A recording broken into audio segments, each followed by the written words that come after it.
Eh bien, allez, on est parti. Allez, Mission. c'est parti. Ouais, Bonsoir, bonsoir McFly, bonsoir Cactus. bonsoir. Salut tout le monde. Bonsoir à tous ceux qui nous suivent en live ou en léger différé peut-être pour certains. Bienvenue sur ce 30e numéro du Chouchou Cycling Club. Déjà à 30 numéros.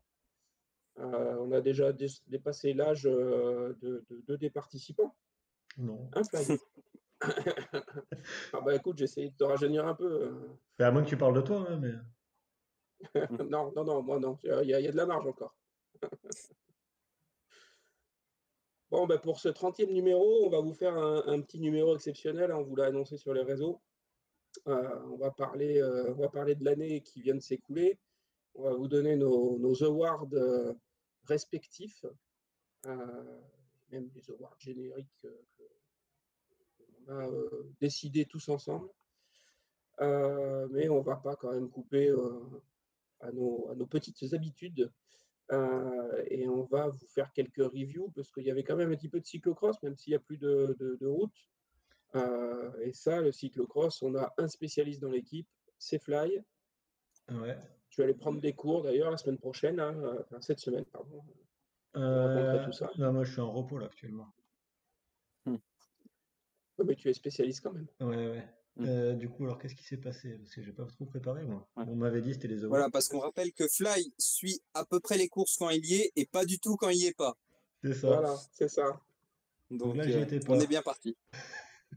Alors, il y avait un exact cross à Erderstrand, donc qui est aux Pays-Bas, comme vous pouvez le noter. Qui a vu la victoire de Céline Del Carmen Alvarado devant Inge van der Heyden et Laura Verdonsrot. Donc ben voilà, des noms que vous connaissez, hein, que vous avez déjà entendu Ouais, quelque part. tout à fait, bien sûr. Euh, alors dans les résultats notables, il y Auquel il va avait... falloir vous habituer pour les entendre tout l'hiver surtout. Ah oui, là c'est sûr, pour cet hiver, ça va être ces noms-là. Non, moi je voulais quand même parler de... ben, il y avait quand même pas mal de jeunes. Sanne Laurisson pour les Belges qui termine huitième. On a Puck Langenbach, donc que vous connaissez, qui est championne d'Europe sur route chez les juniors, qui termine neuvième. Maïka Bassa qui termine dixième. Donc elle est championne d'Europe, il me semble, chez les juniors. Je ne sais plus, mais voilà, c'est. Il ne peut pas y avoir 36, Fly. Donc non, mais en cyclocross. Ah, Ben, en gros, chez les Néerlandaises, hein, il y a toujours des jeunes qui sont prometteuses. Donc, on avait Puck Peters et FM Van Empel. Il y a eu Lauren Molenrath. Et la suivante, c'est Maïka Bassa. Donc, pour ceux qui veulent suivre dès le plus jeune âge. et qui Euh, pourront suivre si elle garde son titre le week-end prochain. Mais ça, on en parlera dans les voilà. previews. Voilà. Non, il y avait une certaine Peters sur la course. Une Isa Peters qui a pu bénéficier de Puck Peters pour la reco. Donc, qui lui a montré un petit peu les trajectoires. Puis il y avait eu une photo avec où on voyait Puck qui l'encourageait Ouais, du bord du aussi. circuit aussi, il me semble. C'est ça. Bon, moi j'ai vu oui, aussi plein de photos où elles font leur reco ensemble et après ouais, c'est vrai que Puck en a profité. Ouais, ça fait plaisir de voir les deux sœurs comme ça. Voilà. Puck qui Sinon, réalise donc son rêve d'être McFly pendant quelques instants. elle l'avait déjà fait d'ailleurs l'an dernier, je sais plus si c'était celui-là cross ou un autre, où elle était venue de chez elle, elle était venue en vélo et puis elle avait profité pour encourager sa sœur. Bon, a priori, Isa m'avait dit que c'est moi qui ai encouragé le plus fort, mais bon. Qu'est-ce qu'on a eu d'autre après? Il y a eu quoi? Si, il y a eu un super prestige quand même. Ouais, il y a un super prestige avec une victoire de Lucinda Brandt, non, c'est pas C'est ça? ça, Lucinda Brandt devant Fem Van Empel et Sarah Casasola. Donc, pas un podium néerlandais. Elles étaient 25 au départ. Donc, la 25e, vous l'aurez deviné, c'est une Française. Lucie Adam, bon, elle est encore jeune, hein, elle a 18 ans et elle est venue un petit peu prendre de l'expérience sur ses courses en Belgique. On avait aussi Hélène Clausel qui termine 6e, Amandine Fouquenet Belle 9e place. et Camille Devigne 23e. Voilà, pour nos Françaises. Ah bah j'allais dire, là ça commence à faire une petite série sans victoire pour Femme Van Empel, on n'était plus habitué. Ouais, Ouais. Ouais, on va voir ce que ça va donner pour la suite, mais c'est vrai qu'elle ne domine pas de manière excessive comme elle l'avait fait l'hiver dernier, en tout cas. Ouais. Et puis on verra après quand Puck reviendra, hein. À noter Céline Alvarado qui est quatrième sur Super Prestige, la vainqueur de l'Exact Cross un peu plus tôt dans la semaine, Exactement. si je dis pas de Enfin, un bêtises. peu plus tôt, c'était la veille, hein. Pas non plus. Ouais, c'était la veille, donc voilà, elle avait peut-être grillé quelques cartouches aussi. Ouais. Ok, toujours sur les résultats de la semaine. Cactus, comme je t'ai dit en privé, c'est de ton âge. Les mondiaux e-sport, je te les laisse. Tu veux nous en Alors, parler? voilà, il y a eu de ces derniers jours, il me semble que c'était vendredi ou samedi, je sais plus, les mondiaux e-sport, donc qui sont des mondiaux, pas sur Zwift, parce que c'est avec un autre partenaire, mais qui sont sur Home Trainer. C'est pas je veux dire, c'est pas des mondiaux sur Pro Cycling Manager, par exemple. C'est pas non plus complètement Ok, déconnecté, on va dire. j'accepte. Ça reste un peu du sport quand même. C'est ça. Reste connecté. Donc, on avait une épreuve divisée en 3 parties. Donc, d'abord un sprint, où on prenait le meilleur temps des athlètes sur 200 mètres, ou 300, je sais plus. Enfin, sur une courte distance, en tout cas. Une autre partie avec un comment dire, un parcours avec une côte. Donc, les coureurs pouvaient marquer des points en bas de la côte, en haut de la côte et à l'arrivée où les points étaient doublés. Et les meilleurs étaient qualifiés pour le dernier tour, donc la dernière épreuve avec 4 tours d'un circuit avec une bosse. Donc là aussi, des points attribués au sommet de la bosse et doublés sur la ligne. Et avec tout ça, donc c'est Mary-Kate McCarthy, donc qui est néo-zélandaise, qui s'est imposée devant la brésilienne Gabriela Guerra et la Suisse Catherine Fourer. Donc Mary-Kate McCarthy, elle a été chez B-Pink en 2021, où elle a notamment participé au Tour de l'Ardèche, même si elle a dû rapidement abandonner à cause d'une fracture au bras. Et cette saison, elle était soutenue par le Roca Corba Collective, donc qui est une initiative notamment menée par Ashley Moulman-Passio pour promouvoir le cyclisme indoor, comme c'est le cas justement lors de ces mondiaux. Ça se déroulait en Arabie Saoudite, non, c'est pas ça? À Abu Dhabi, c'est ça. Et il me Abu semble que Dhabi. c'était la première fois où tout était sur place, enfin où tous les coureurs étaient présents, alors que sur les dernières éditions, c'était un peu chacun chez soi. Et d'ailleurs, la double tenante du titre, qui est un nom qui est plutôt connu des suiveurs de la route, puisque c'était Loussa de Rest, donc la néerlandaise qui est maintenant chef des J, n'était pas présente à cette occasion. Devait être occupé Prendre des vacances. à discuter son contrat, peut-être, on ne sait pas. Ouais, je crois qu'elle profite bien de ses vacances, hein. J'ai vu des photos sur Instagram. Très bien. Merci, Cactus. Bon, ça reste du sport, je valide. Ah, c'est l'UCI qui gère, c'est pour ça. Ah, bon. Oui, On en mais parle après, ils font pas aussi. forcément que des bonnes choses. Ça, c'est un Ah autre Ah oui, oui, débat. mais c'est un truc officiel, quoi. Oui, oui, Plutôt dans ce sens-là. oui, un peu plus facile pour eux pour gérer la sécurité, déjà, c'est bien. c'est déjà pas mal. Faut faire attention à ne pas se mettre les doigts dans la prise, mais sinon, ça va. Mhm. Faut tomber, Au hein. Il y en a qui niveau, tombent. au niveau preview, ouais. Au niveau preview, Fly, on a encore du cyclocross à venir.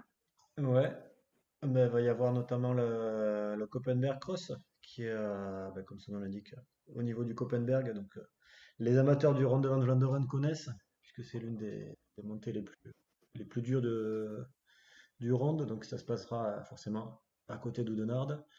C'est un circuit qui est assez montagneux et qui fait montagneux, qui monte pas mal avec ben, des grosses montées, des petites Casse-pattes. descentes, voilà. Et puisque le départ est au pied du Koppenberg, et donc ça commence déjà dès le début par le Koppenberg. Voilà, pour ceux qui connaissent, ça en découragerait pas mal. Mais voilà, mais pas les coureuses qui seront au départ. Donc ça sera le 1er novembre, c'est la date habituelle de la course, qui n'a pas changé cette année, puisqu'on aura juste après le championnat d'Europe, qui se déroulera assez loin, puisque c'est en Espagne.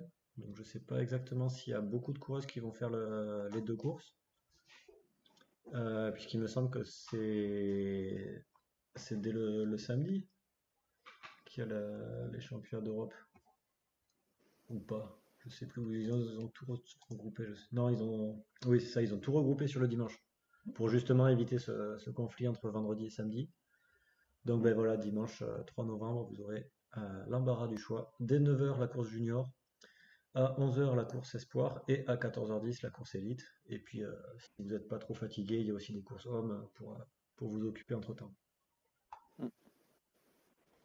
Et J'espère que j'aurai la chance de croiser quelques sueurs au Koppenberg, puisque je vais moi aller faire mon baptême de cyclocross au Koppenberg. le thème de la boue. J'ai prévu. Ah. Et ben, j'allais dire, pour ceux qui veulent pas aller jusqu'aux Pays-Bas, vendredi, il y a le cyclocross de Dijon qui est classé UCI. Ouais. Et surtout, dimanche, il y a le cyclocross des remparts de Langres, où il devrait y avoir un cactus dans le public. Ah, Si parfait. mes informations sont correctes. Parfait. Si j'ai pas rechopé la crève d'ici là, surtout. Faut que je vois si mon trajet me permet de faire un petit détour par Langres, on verra bien. Ouais. Après, pour info, Oudenaarde, c'est en Belgique, hein, c'est pas aux Pays-Bas. Ah, ouais. C'est un peu moins loin. Ouais, écoute, moi je suis un historien, pour moi tout ça c'est les Pays-Bas. Hein. Ok. Les pays plats, en tout cas. Hein. Mais bon, là-bas, ça grimpe un peu quand même. On a quelques petites actus mercato pour clôturer le sujet de la semaine, messieurs. Ouais. Qui le fait? Vas-y, Faut pas dire messieurs, hein, Ton faut- enthousiasme, Fly. J'ai pas noté moi les trucs. Je sais si, j'ai noté qu'il y avait Sophie Van Rooyen qui va partir de chez Park Hotel pour aller chez UAE. Mm. Donc Park Hotel qui Pour 2 ans. déjà, voilà, Park Hotel qui déjà cette année ne s'appelait plus Park Hotel, mais ça c'est pas important. Et ensuite il y a eu un petit transfert du côté de la FDJ avec une coureuse un peu connue, hein, puisque c'est Demi Vollering qui s'est engagée avec l'équipe française. Je sais pas pour combien d'années, mais 2 ans. 2 ans, voilà. Qui est un peu surprenant d'ailleurs, dans le sens où Evita Music et Juliette Labousse sont toutes les deux signées jusque 2027. Donc on pouvait peut-être s'attendre à un contrat un peu plus long. Mais bon, en tout cas, 2 ans c'est déjà pas mal, on verra après comment ça se passe de toute façon. Surtout que d'après les rumeurs, ce serait au moins en partie pris en charge par Specialized qui arriverait pour équiper l'équipe. Donc on aura sans doute plus d'informations là-dessus dans les jours ou semaines qui viennent. Ouais, Peut-être dès demain. on verra. On verra, on verra. Oui, Bon, par parce que contre, je reviens sur Sophie. Ça laisse les coups des franches à Scarlett, ça, Fly. Ouais, bah dans l'équipe, c'est vrai que ça sera peut-être qui sera désignée sprinteuse de l'équipe. Après, à voir, on ne sait pas non plus si elle restera là-bas la saison prochaine, parce que du côté de chez Park Hotel, ils ont annoncé personne. Donc, ni les prolongations, ni les arrivées. Donc, on verra. Je leur ai demandé quand est-ce qu'ils annonçaient, mais ils m'ont pas répondu encore. bah, tu veux que je reprenne là, ce qui a été annoncé cette semaine, Fly? Ouais, si tu as d'autres transferts sous la main. Alors, on a Noémie Abgral, donc, qui était chez Winspace cette saison, qui avait notamment terminé sur le podium des France à Cholet, qui va redescendre en amateur l'année prochaine chez Team Clarisse Automobile Lady Namips RVC. Qui est l'équipe de l'actuelle championne de France, pour préciser. Donc, championne de France amateur, du coup. Oui, Sarah Pop. On a un autre départ côté SD Works, puisque Marlène Reusser a été officialisée pour 3 saisons chez Movistar. Il y a Lonneke Uneken qui avait annoncé à partir. Je ne sais pas si c'était. Il me semble qu'on en avait déjà parlé, T'as déjà dit? pas que ça avait été. Mais elle n'a pas C'était encore annoncé son équipe. plus, Donc, c'est ça. C'était plus tôt que cette semaine, il me semble. On a, je vais dire une chouchoute de Fly pour changer. Certaine Babette van der Wolf ou Wolf, je sais pas, Babs. qui a signé chez IF pour 2025. Ouais. On a donc Sophie Van Rooyen. On On a il y a 3 quelques. prolongations chez Arkea aussi, Ouais, bah, je vais y venir là, j'essaie de reprendre. dans l'ordre. Ouais, c'est ça.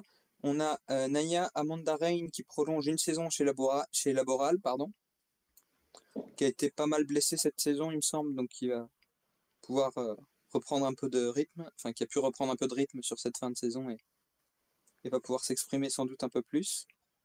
On a la prolongation pour une dernière année de la championne des Pays-Bas, Chantal van den Broek-Black chez SD Works, qui a annoncé que 2025 sera sa dernière saison professionnelle.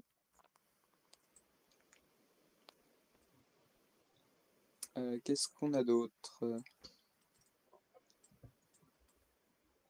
On a Mara Roldan, la Canadienne de Cynisca, qui a signé jusque 2027 chez DSM.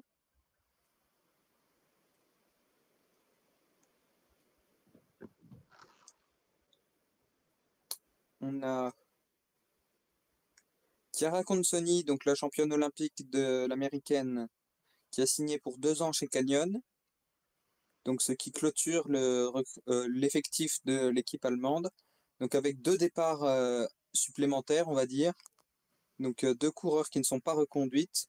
Donc Alex Morris, je vérifie que ce soit bien ça le nom. Oui, c'est ça. C'est ça.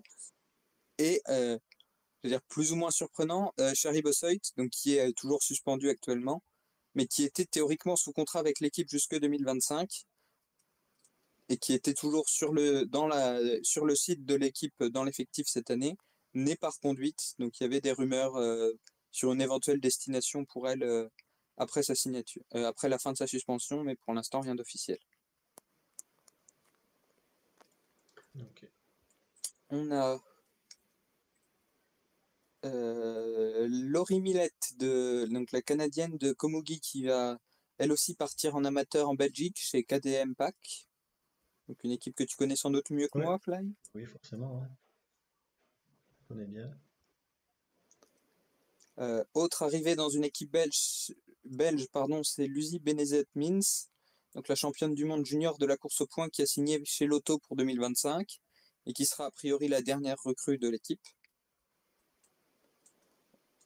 On a Anaïs Morichon qui devrait bien quitter Arkea BNB, pardon, qui devrait finir la saison avec quelques cyclocross pour l'équipe bretonne, mais qui devrait donc changer d'équipe ensuite. On a L'écrémage, mon cher Pierre.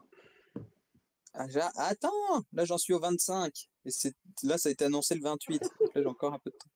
Ah bah écoute, c'est long. Je te parle d'écrémage, moi, je te parle d'écrémage. On a Uzoa Ostolaza, dont je vous ai déjà parlé Oui, ça. à plusieurs reprises, Tu nous en parles à qui chaque était fois. déjà sous À chaque fois. Ah bah, c'est le principe d'une chouchoute finalement. Donc qui était déjà sous contrat pour 2025 chez Laboral, qui a prolongé pour 2 saisons de plus, donc jusqu'en 2027.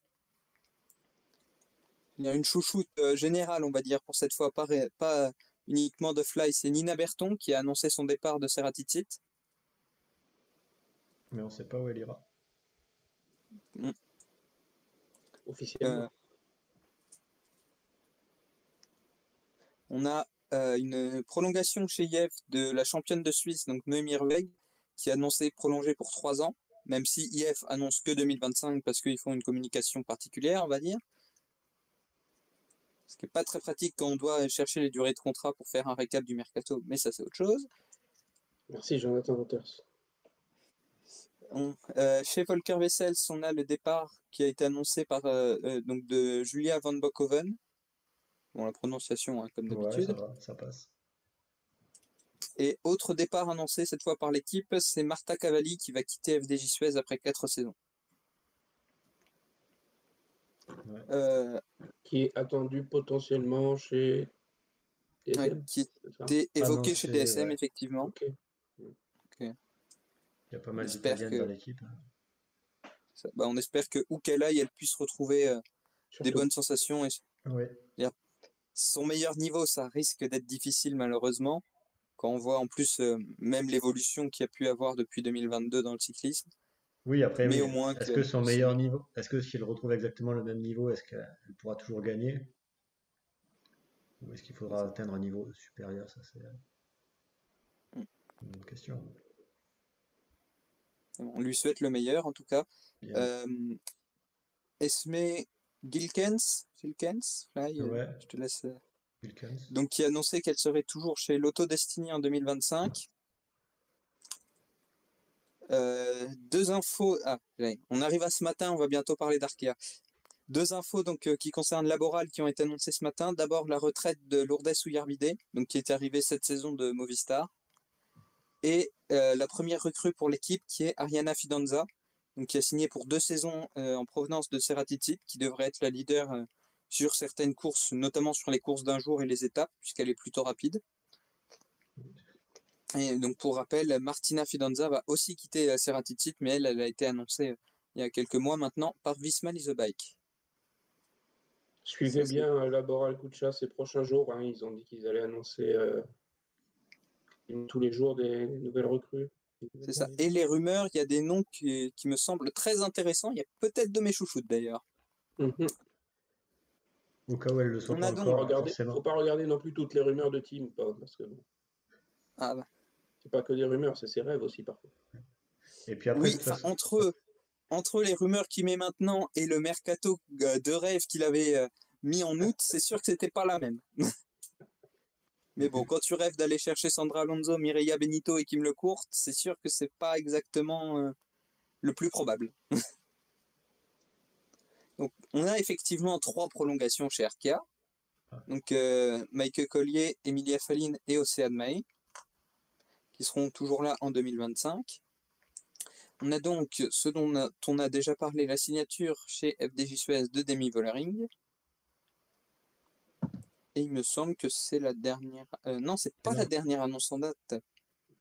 Chiara. Puisqu'on a Chiara Lilik, bon, la prononciation comme d'habitude, hein, qui va rejoindre Winspace en 2025. Et là, on doit avoir fait à peu près le tour. Ouais. Et là, voilà, ça me semble. En tout cas, j'ai fini les infos que j'avais.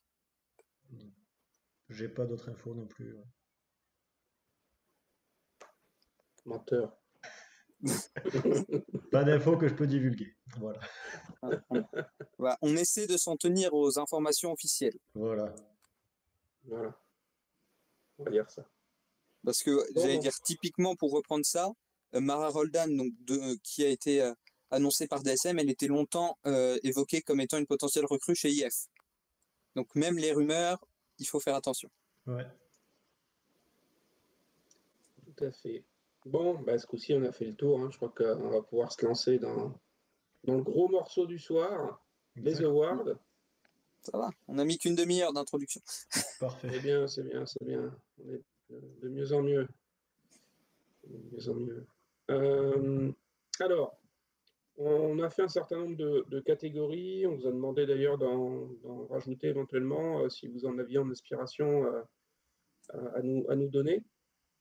On va commencer avec. On va vous présenter ces catégories les uns après les autres. Donc, on va commencer avec Fly pour la première de ces catégories. Ouais. Alors, hop, je vais mettre le visuel. Avant ça, peut-être présenter la méthode qu'on a choisie. Ouais, vas-y, je t'en prie. Donc, on a 16 catégories. Et donc, dans la mesure du possible, on a choisi pour ces catégories de mettre 3 noms plus ou moins objectifs. Donc, ça va être souvent basé sur le classement UCI, par exemple.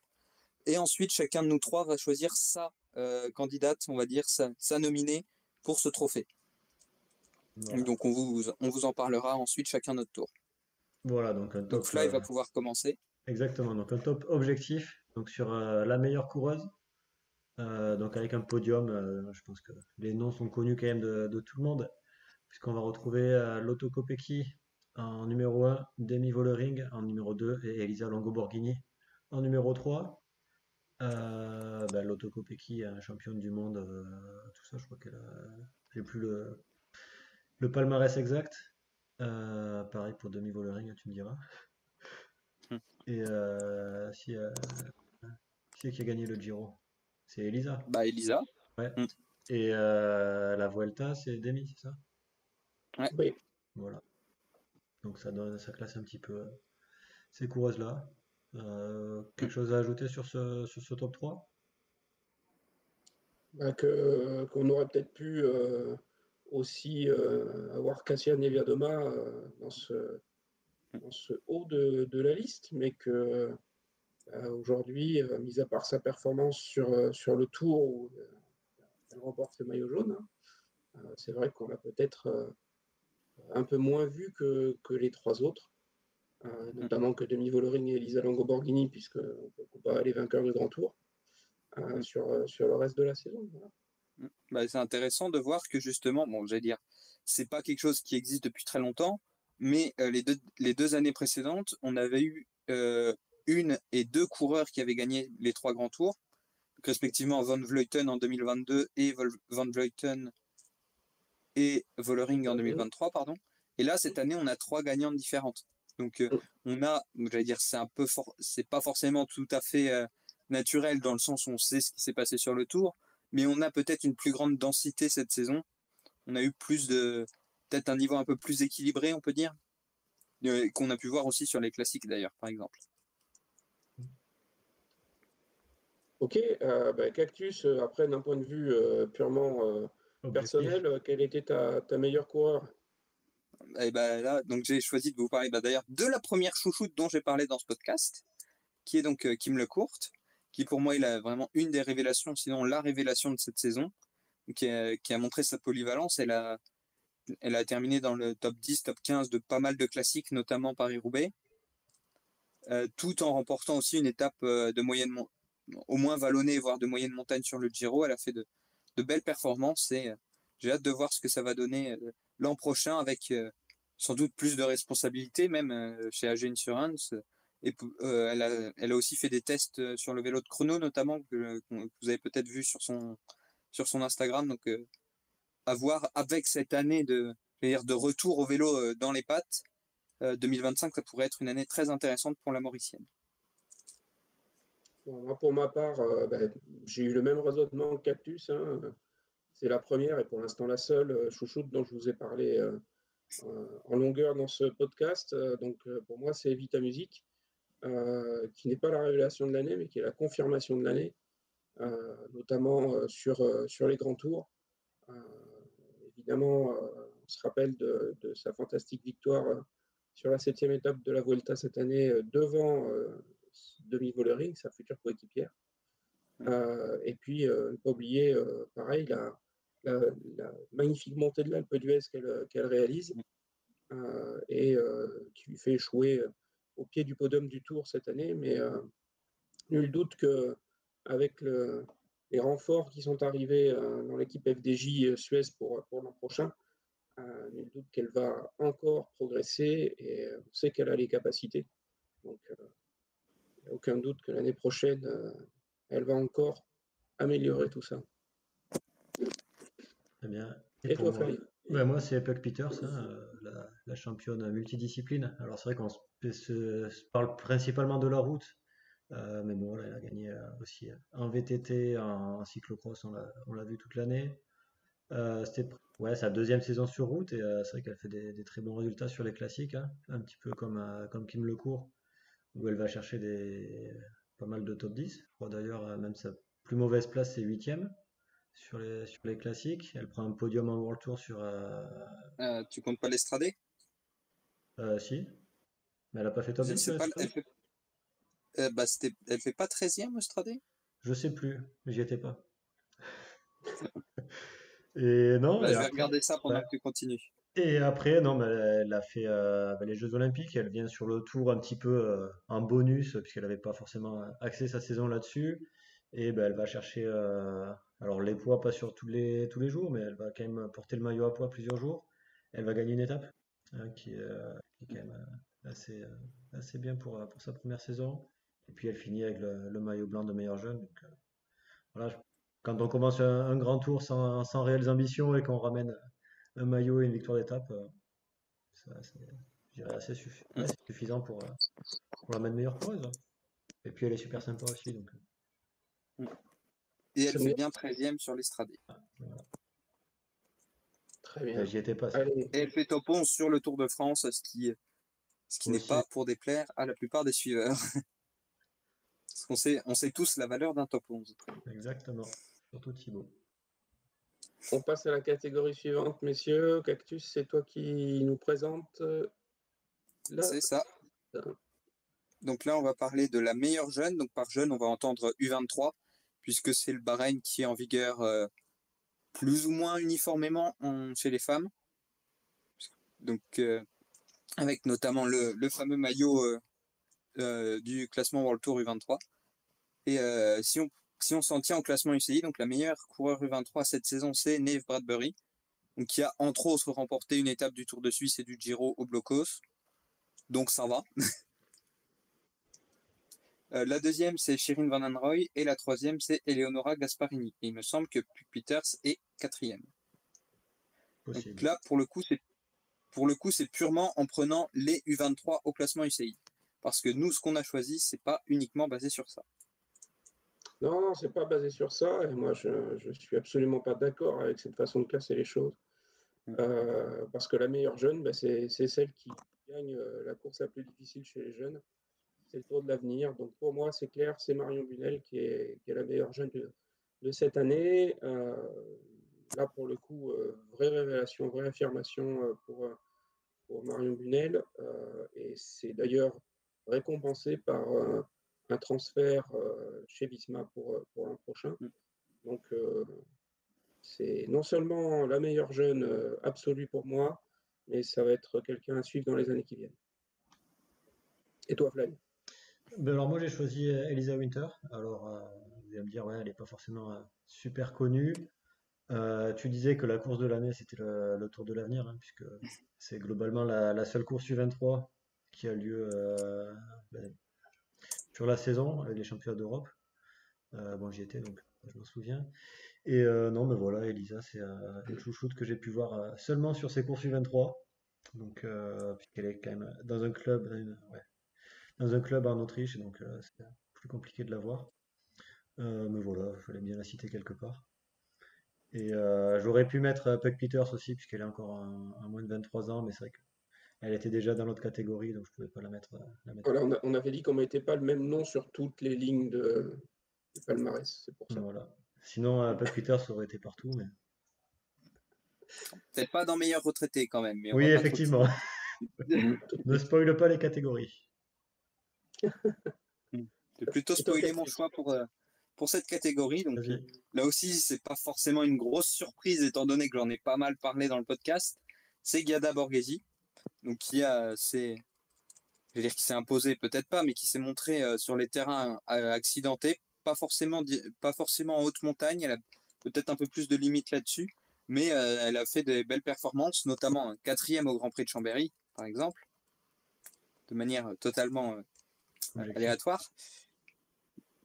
Et ces résultats lui ont aussi permis d'accéder au World Tour dès le milieu de saison, donc avec un contrat chez Human Power Health qui lui a permis de disputer notamment le Giro, donc où elle doit abandonner avant le dernier week-end à cause d'une fracture du bras, mais elle a quand même eu entre-temps l'occasion de faire un top 10, ce qui est déjà pas mal.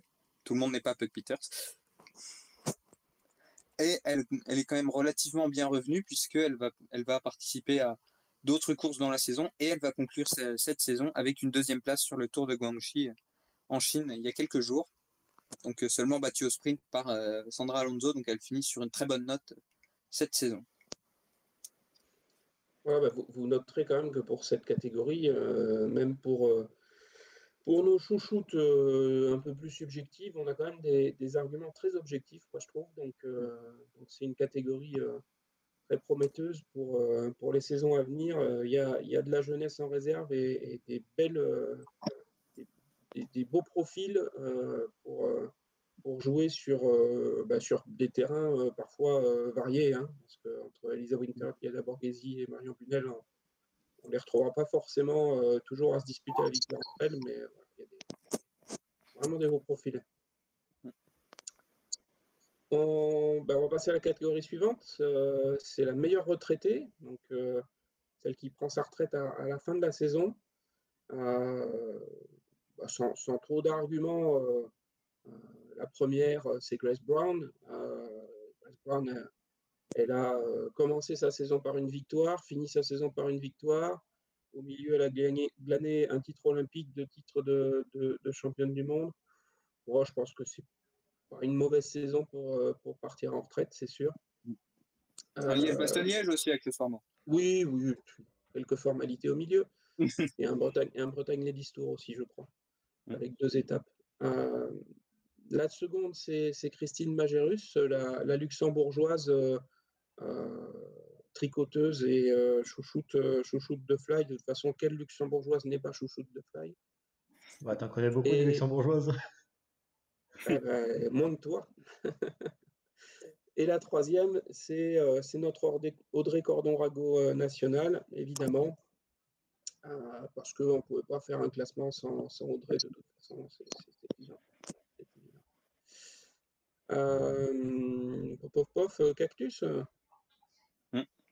Bon, du coup, j'ai pas exactement respecté les règles que tu as énoncées puisque j'ai choisi de prendre Anna Chaclet qui a annoncé sa retraite, on va dire, en début de saison et qui n'a pas couru de l'année puisque elle a eu des problèmes cardiaques qui lui ont été détectés et qui l'ont contraint donc à mettre un terme prématuré à sa carrière.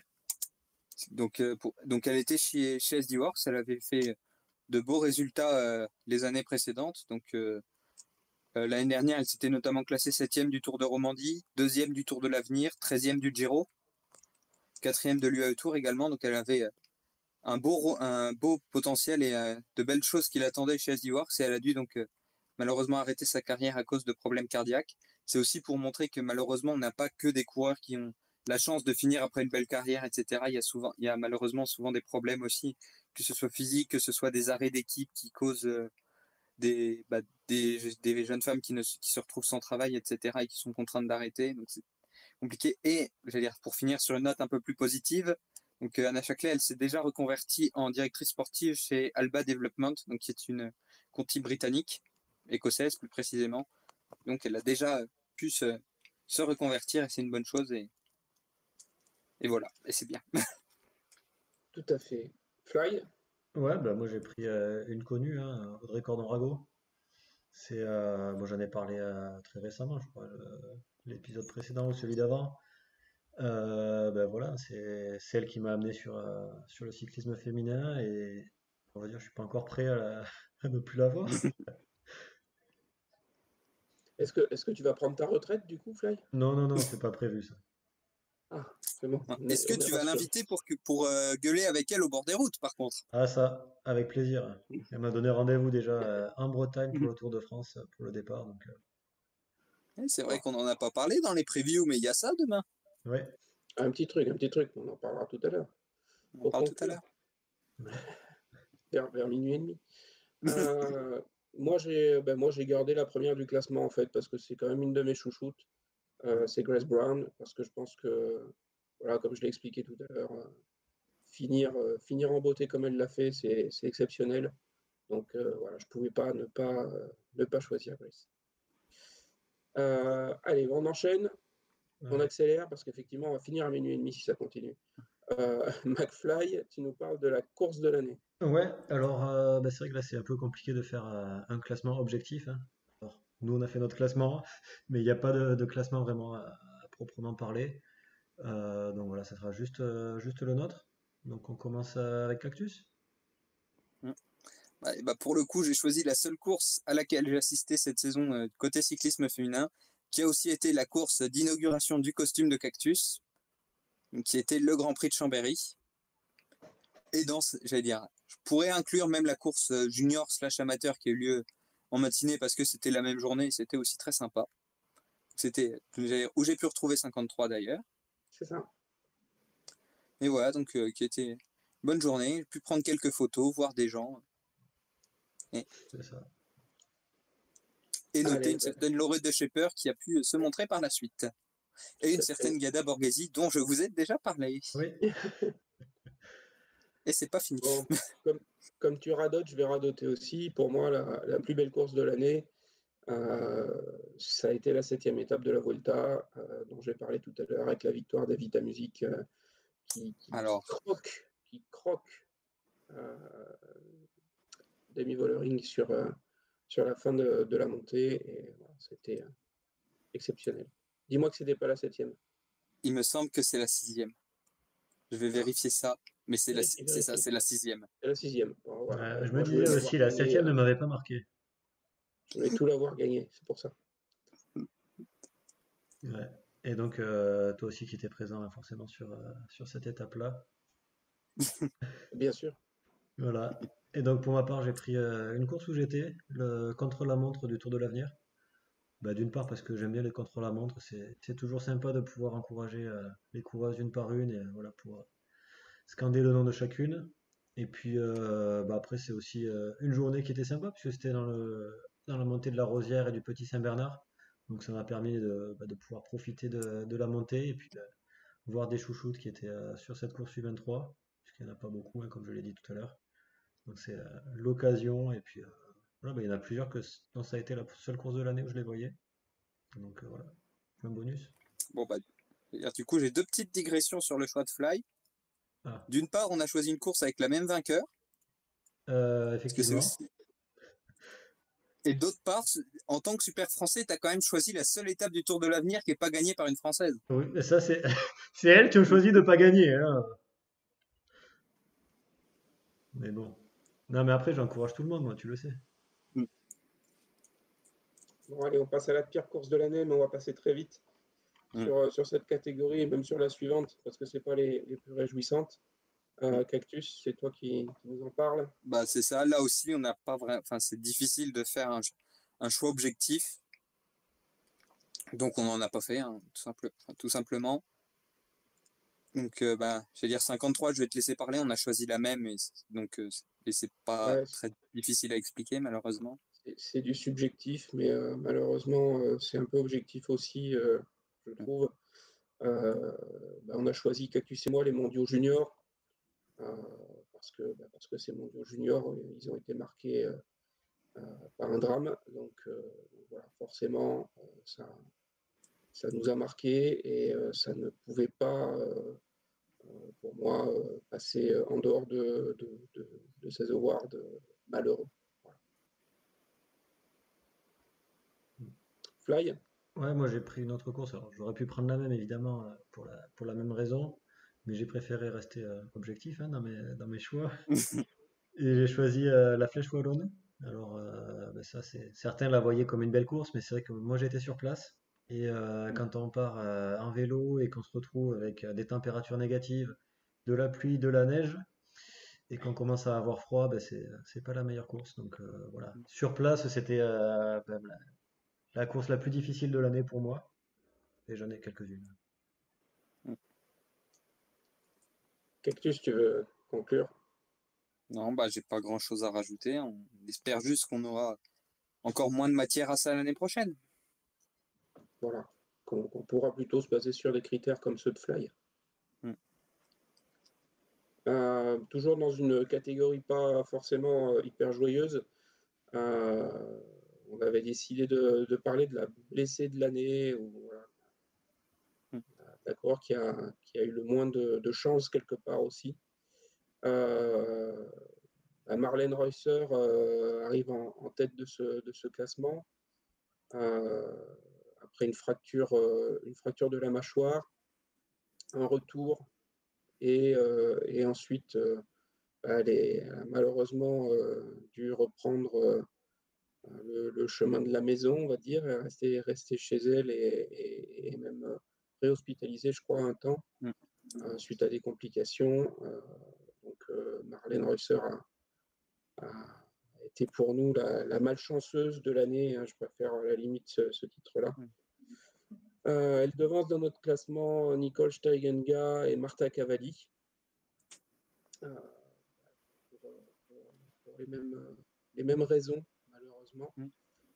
Marta Cavalli ayant même chuté à l'entraînement Mm. face à un véhicule à moteur, si je ne dis pas de bêtises aussi. C'est ça en juin ou en juillet, je sais plus. Ouais, ouais. Et pour Nicole, c'est vrai qu'elle On l'a dit tout à l'heure pour Martha, on souhaite évidemment à toutes ces jeunes femmes le meilleur des rétablissements, parce qu'on voit même que quand on pense que c'est terminé, avec Marlène Reusser qui pensait être revenue, finalement, elle n'a pas réussi à finir la saison. ouais. Et pour revenir sur Nicole, c'est qu'elle avait une blessure l'an dernier qui avait duré très très longtemps, donc elle a pu revenir seulement en fin de saison. Justement, Fly, vas-y, dis-nous, quel est toi ta Alors blessé moi, de l'année? j'ai choisi Esme Peppercamp, puisque c'est celle qui va gagner le award de la chouchoute que j'ai pas vu en course cette année. Donc elle avait eu une opération en fin d'année dernière qui l'avait bloqué un petit peu sur les premiers mois. Elle a pu revenir au mois de juin, il me semble, ou en mai même, il me semble. Elle revient sur le Tour de Burgos. Et sur le Tour de Burgos, elle tombe dans une grosse chute qu'il y avait à l'arrivée. Commotion. Elle a voulu reprendre peut-être un petit peu trop rapidement. Et après, c'est le blackout. Enfin, voilà, elle a Mm. vraiment souffert de la commotion et elle n'est pas revenue. Pas encore. Donc, elle souffre encore de maux de tête de temps en temps. Et voilà, ça prend du temps. Et j'espère que l'année prochaine, elle n'aura pas le titre deux fois de la chouchoute que je vois pas en course. Je l'ai vu après en dehors des courses, donc c'est pour ça que je précise. Mais bon, la dernière fois, c'est vrai qu'elle allait bien. Elle allait bien. Voilà. Elle pouvait commencer à reprendre un peu l'entraînement, donc espérons que ça aille mieux pour l'année prochaine. Cactus?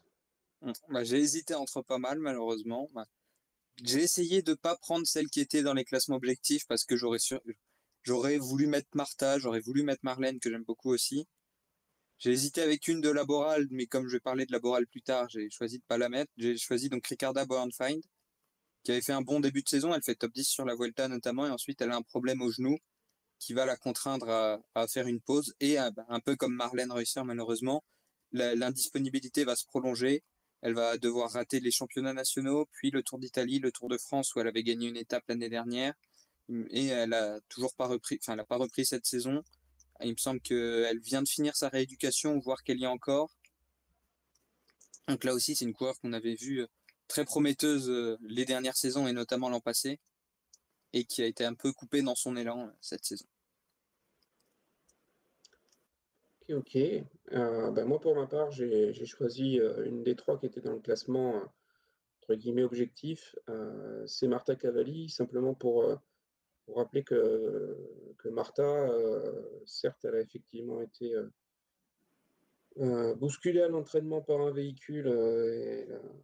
Voilà, elle a chuté suite à ça cette année, mais qu'elle traîne tout ça depuis 2022. Et que la blessure, elle est pas seulement physique, mais elle est aussi mentale. Clairement une problématique à gérer de ce point de vue-là. Et quand on sait l'importance qui est accordée à tout ça dans l'équipe FDJ Suez, on comprend que c'est très très compliqué pour Marta de surmonter tout ça. C'est suite à sa blessure dans le Tour de France 2022, hein, où elle a été percutée par Nicole Frein, qui porte aussi bien que ça son nom, qui n'a pas trop freiné. Mais depuis ce temps-là, il y a clairement un blocage psychologique aussi pour Marta. Elle arrive de temps à autre à surmonter et dans lequel elle retombe malheureusement dès qu'une nouvelle chute survient. Donc voilà, c'est aussi pour souligner cet aspect-là. Je l'avais moi renoté dans mon classement. La santé physique, c'est une chose, mais le mental est aussi souvent fait partie de la blessure. Et comme on disait, son accident à mi-saison risque d'avoir des conséquences assez néfastes encore là-dessus. Malheureusement. Parce que c'est une jeune femme particulièrement talentueuse, elle l'a prouvé par le passé. J'allais dire, et même si c'était pas le cas, j'allais dire, on souhaite à tout le monde de pouvoir s'épanouir, etc. C'est sûr que pour nous, en tant que suiveurs, on a un peu une impression de gâchis à cause de ce qu'elle a pu montrer, mais même une coureur qui n'a pas fait de résultat, elle a le droit, elle mérite aussi de pouvoir faire de faire son métier sans crainte de tomber, sans avoir de problèmes à ce niveau-là, etc. Absolument. McFly? Ouais. Catégorie suivante. La suite. La junior. Ouais. C'est vrai que c'est une catégorie que je suis un petit peu, puisqu'il y a quand même pas mal de courses toute l'année. Il y en a pas mal aux Pays-Bas. Donc, on va avoir une Française encore dans ce top 3. La première, elle est junior, mais elle est un peu connue pour ceux qui suivent d'autres courses. C'est Kat Ferguson, qui a pu s'imposer déjà sur une course pro cette année et qui est double championne du monde, si je dis pas de bêtises, chez les juniors. Double sur route parce qu'il me semble qu'elle a des titres en piste aussi. Oui, Et peut-être non, en cyclocross, peut-être pas, mais je sais plus, mais bon, voilà, elle a un très grand talent, hein. Deuxième, on va retrouver Célia Géry, qui a gagné le Ronde, si je dis pas de bêtises, le Ronde de Run Junior. Et troisième, on va retrouver Paula Ostiz, l'Espagnole, qui elle est championne d'Europe du chrono et qui a gagné le Watersled Challenge, donc la course de référence chez les juniors puisqu'elle se passe près de chez moi. C'est bien, c'est objectif. Voilà. Donc du coup, J'enchaîne? vas-y. Allez. Quel était- Pour moi, c'est Célia Géry parce que je pouvais pas choisir quelqu'un d'autre que Célia. Parce que c'est une voisine et que je suis très, très fier déjà de tout ce qu'elle accomplit. Très fier de l'avoir signé à la FDJ Suez pour l'an prochain. On a expliqué toutes les qualités et toutes les grandes championnes qu'il allait y avoir dans cette équipe l'an prochain. Donc, évoluer dans cet environnement, elle va pouvoir que progresser et prendre de la graine.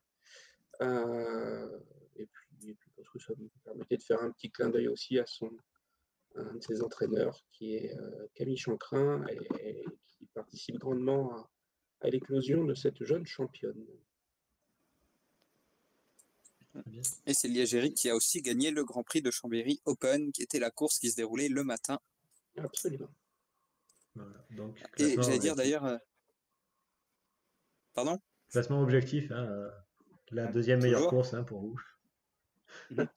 Et j'allais dire, juste pour compléter, avant que je parle de mon choix, Paula Ostiz, elle est junior première année. Oui, Donc, effectivement.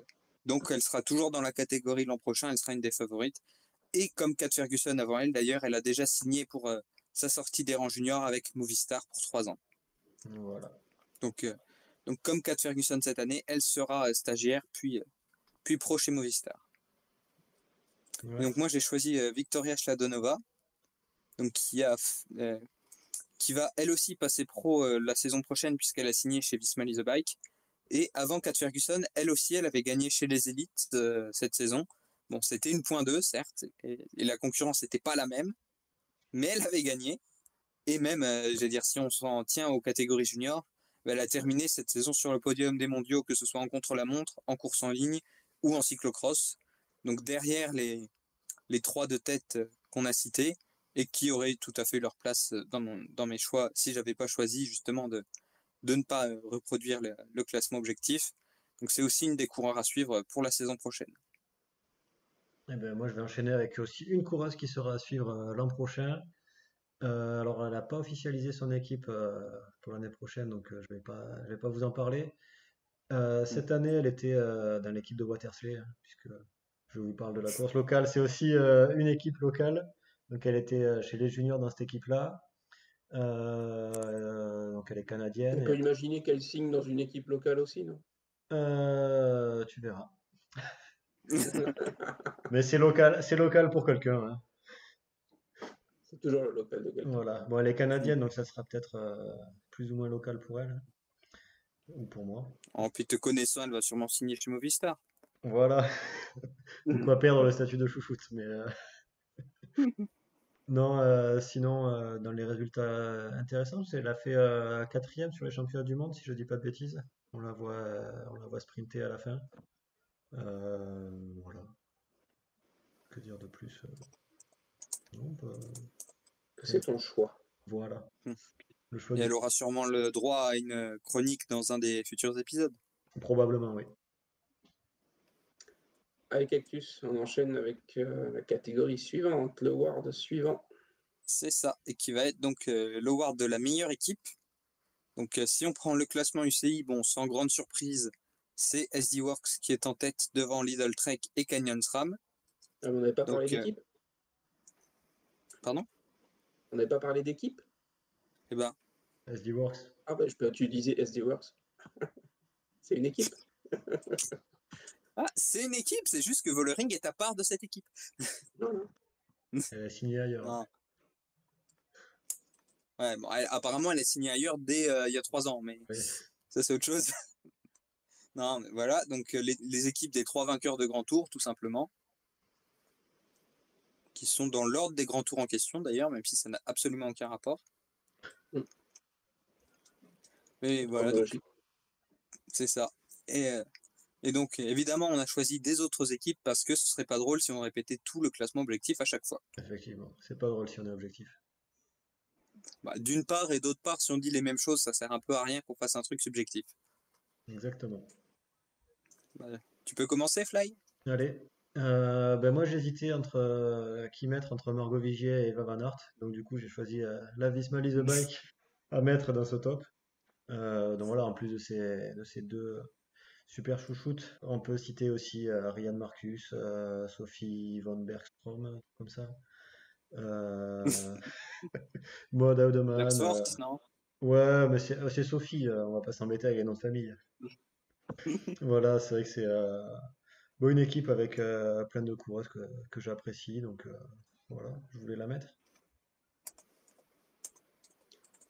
Pour moi, c'est la Cératizide cette année parce qu'il y a des chouchoutes forcément qui étaient à la Cératizide, parce que c'est une équipe qui a quand même plutôt bien réussi sa saison, parce que Cédric Kerbaol, parce que Nina Berton, parce qu'évidemment Laura Asensio.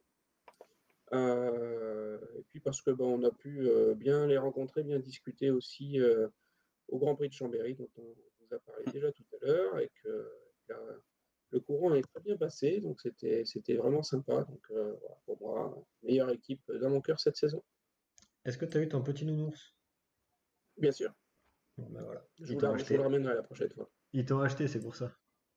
Voilà, c'est ça.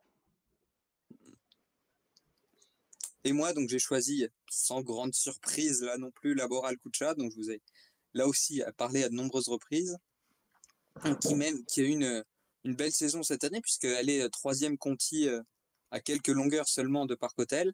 Et même si Anne Sant-Esteban, qui était la leader désignée, a eu une saison un peu moins bonne que ce qu'on pouvait espérer pour elle. Donc, pour rappel, l'an dernier, elle fait top 10 sur le Tour, par exemple. Ça a permis justement à d'autres coureurs de s'exprimer, comme Uzoa Ostolazza, dont je vous ai moultement parlé, dont Urani Blanco, qui va malheureusement pour l'équipe partir l'an prochain, Nadia Quagliotto également, qui va changer d'équipe. Mais donc, on a une équipe qui s'impose petit à petit comme une des meilleures Conti, qui a demandé le statut de Pro Team pour l'an prochain et qui devrait nous offrir garder un bel effectif pour l'an prochain, que ce soit avec les coureurs sous contrat, donc toujours Ostolazza et Sant-Esteban, mais aussi des plus jeunes comme Vadio par exemple, qui a fait un bon résultat sur le Tour de l'Avenir. On a des coureurs comme Alba Teruel, qui était blessé une bonne partie de la saison, mais qui s'est montré sur les dernières semaines avec des top 10 au sprint, notamment à Chongming Island. Et un mercato qui s'annonce intéressant là aussi. Je vous ai parlé d'Ariana Fidanza tout à l'heure, et il y a d'autres noms à venir. Qu'on devra avoir une belle équipe l'an prochain du côté du Pays Basque. Très bien, très bien. La catégorie suivante, c'est le transfert réussi de l'année. Alors de manière très objective et toujours en suivant les différents classements, on retrouve en tête Mavi Garcia, en seconde Karl-Heinz Finkels et en troisième Christian Faulkner. Donc Mavi Garcia, cette année, oui c'est mieux que je dise, elle est arrivée Liv Alula Jaiko qui a récupéré Mavi Garcia dans ses rangs. Elle s'est illustrée finalement moins que les années précédentes, mais elle remporte quand même le Tour d'Andalousie de manière assez autoritaire. Hein, oui, pour rappel, le Tour d'Andalousie, c'était le Tour d'Alulalousie cette année, hein, avec 3 victoires, dont voilà. et 3 triplés pour l'équipe sur les 4 étapes. Donc c'est elle qui se retrouve en tête de ce classement. Pardon. Karin Finkels, qui elle était chez UAE Team ADQ cette année et qui a remporté notamment l'AG Tour de la Semois. C'est plus proche de chez toi que de chez moi, mais Ouais. c'est quoi. euh, et qui remporte aussi le classement par points du Thuringen Ladies Tour. Donc une saison correcte aussi. Après, elle a aussi un rôle d'équipière quand même, Garin Finkels par moment. Donc, voilà, c'est une belle saison pour elle. Et Kristen Faulkner, que tout le monde a pu voir dans sa télé cet été, puisqu'elle a remporté les Jeux Olympiques au nez à la barbe de jeunes femmes qui étaient probablement plus favorites qu'elle. Et puis, alors c'était devant toi, Fly, l'Omloop von Ettagland Ouais, cette année? c'est ça, Le l'une des premières. Tachaman? À Roland, ouais. L'une des premières courses de l'année, la classique d'ouverture. Alors j'avais commencé un petit peu avant la trêve, donc c'était pas ma première course de l'année. Mais ouais, c'était bien avec une échappée de 50 km, je crois. Un solo de 50 km. Ouais. Non, c'est sa spécialité, les solos long cours comme ça. Elle a gagné une étape de la Vuelta aussi. Peut-être pas sur une telle distance, mais elle a gagné en partant en solitaire d'un petit groupe de favorites. Eh ben, Cactus, tu as la main, continue, vas-y. Quel est ton transfert Ça. réussi de l'année? Moi, j'ai choisi le 4e transfert au classement UCI. Donc, on a hésité à savoir si Liv Alula, ça comptait comme un transfert ou pas. Et sinon, Ouais. c'est elle qui aurait complété le podium, pardon. C'est Talita de Jong, donc qui était chez Liv justement l'an passé et qui a rejoint cette année l'Auto Destiny, qui fait sans doute sa meilleure saison professionnelle avec un top 10 sur le Tour de France. Surtout, encore plus que ça, une victoire sur le Tour de l'Ardèche avec les 2 premières étapes et tous les classements qui étaient disponibles, à part le classement de la meilleure jeune auquel elle n'était pas éligible, il me semble.